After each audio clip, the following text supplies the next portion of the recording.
I mean, for real. Just the same way you would react about something, some harm come to your brother. You know, when you go on visits, I don't get no visits, right? So your mother, your family will call me out there on Father's Day. And I would interact with your family until I got to know them. And they said, man, call Reds out. You know what I mean? Somebody send you $2 and you got 2 packs of cookies, you gave me 1. You know what I mean? And that's how we began to band forces. Like you've told this story a number of times. A lot of people told this story a number of times. You were involved in some events where, you know, you basically had to fight for you and all of yours at the same time while some stuff was going on. And basically you had to fight for your life without a knife against knife-wielding people, right? I just want to ask you a characteristic question, even though I heard you answer this question. I know you was in the shower when some stuff happened in Lewisburg where it was a race situation. And I know that you could have stayed in the shower and nobody would have never knew you was there until conversation came up maybe later. First and foremost, it was a black thing. Then it was my homie, right? And my name was called, right? Like the street in the penitentiary, they gave me the name or the title of Big Reds, and I refined it. You understand? So my name was called, and when I snatched the curtain open, they crushing the homie. 2 of them hitting him, 1 on the door. And so I don't know how many hits he took, but it's blood everywhere, right? So I jump out the shower and I'm going towards them. The one with his back to me, the one who facing me looked up, causing the one with his back to me to bring it to me, right? And my only thing was not hitting the floor. I'm soaked up, dripping wet, but they still crushing the homie. So I got to take one for the team, right? I guess it's just in a man, you know what I mean? To stand on truth, you know what I mean? I didn't have to second guess it, you know what I mean? It's like, you know, the homie needs some help and I'm there, right?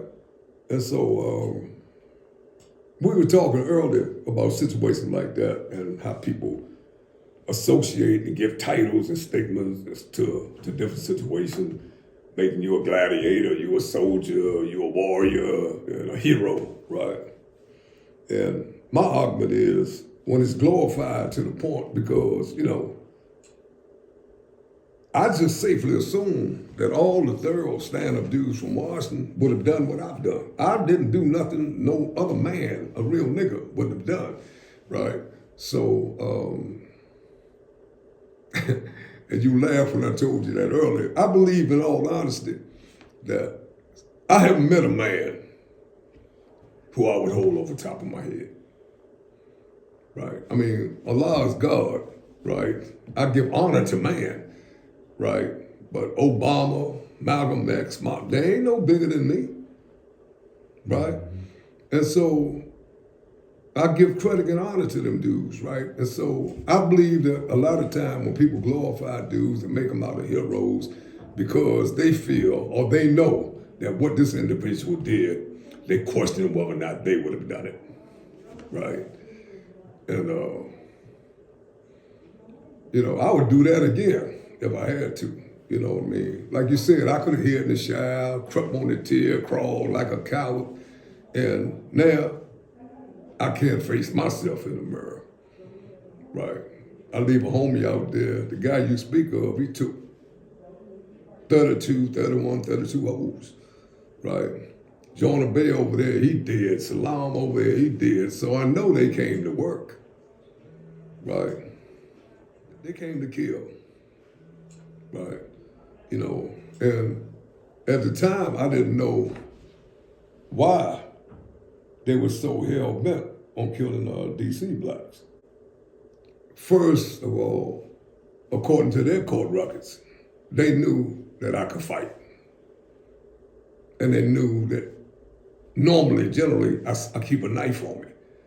So when they were assigned to hit me, one of the court records that you speak of, they said, man, so they said, what, you scared of that nigga? If you won't kill him, then you, him go kill him, right? And so they knew that I wasn't going to retreat or run, right? So I got in front of him and I moved around, and I'm studying how you hold a knife, how you push it, you know what I mean? Are you digging it? You're cocking your hand back. I just need a precision where I can get in and get close, right? And I did that, right? And now I worked up until I'm over the homie on the ground. I still don't know if he did or not. So I straddled him and we kept the fight thing going. So they poked me a couple times and that's when I seen the trash can top. Improvising. Yeah. And that kind of like, to me, it was three of them, but it balanced shit out to me.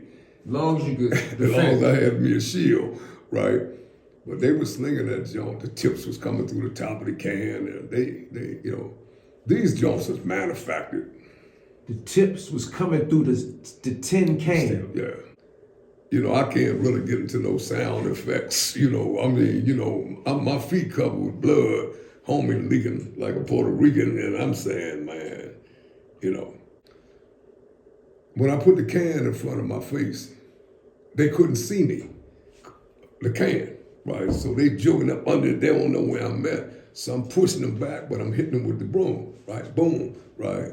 And I'm shielding it, right? I got a little fight game, so I think it really even things out a little bit, right? So I'm smacking them with the can like it's a left hook, right? And I remember the sound of that ringing, you know what I'm saying? But you silly man. But straight up, man, it was word called, man, and like, it's hard to kill a man that don't want to die. I'm gonna say that. Try to kill a nigga and he don't want to die. Sal was old red nigga, but I used to fight a lot, right?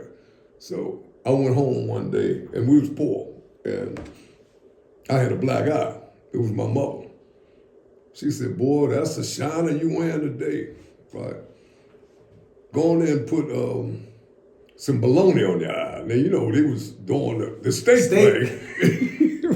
We didn't have no steak. So she said, boy, I'm gonna tell you, 9 times out of 10, whatever you got in this scrimmage you fighting for, you was wrong. Because if you were right, you would have fought your best. I like that. That's a lesson that I got from you today. Now, before I let you go, because hopefully we can do this more and more, we can get people, matter of fact, let me stop right here while it's on my mind. Tell the people what's the name of your book and where they can get your book from so we got it out of the way, bro. My book is on Amazon. Gangsta's Cry 2, right? Harold Roberts, and I think there's something in it for everybody. What happened to you? Because I got a story I'm going to go into what happened with the other people that got the cases where all of y'all names was in it. But what happened to you after that Lewisburg episode? They sent me from Lewisburg to Atlanta Federal Penitentiary. See, they always had me on what they call high accountability, right? What is that? I'm on a 2-hour watch. So, every hour I got to That's check. a real thing. I stayed on there 20 years, man. I stayed on it so long that it didn't bother me until I got off it, that I could actually rest. Every hour, wherever you at, you got to check in or they going to come and get you and throw you in a hole, right? So I did that for 20 years, right? And,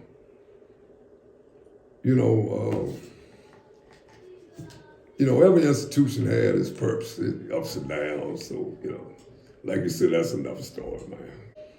But Lil Fishbone, he feel the same way.